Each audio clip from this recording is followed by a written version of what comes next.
দেশে চলমান হামের প্রাদুর্ভাব জুন মাসের প্রথম দিক থেকে নিয়ন্ত্রণে আসতে শুরু করতে পারে বলে আশা প্রকাশ করেছে স্বাস্থ্য অধিদপ্তর।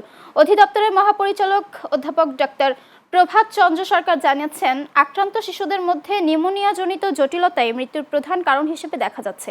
তবে আশার খবর দিলেও এখনো প্রতিদিনই বাড়ছে আক্রান্ত ও মৃত্যুর সংখ্যা। স্বাস্থ্য অধিদপ্তরের তথ্য অনুযায়ী গত 24 ঘন্টায় রাজধানী সহ সারা দেশে হামে ও হাম সদৃশ্য উপসর্গে আরও 12 জনের মৃত্যু হয়েছে। এর মধ্যে 4 জন নিশ্চিত হামে এবং 8 জন হামের উপসর্গ নিয়ে মারা গেছে।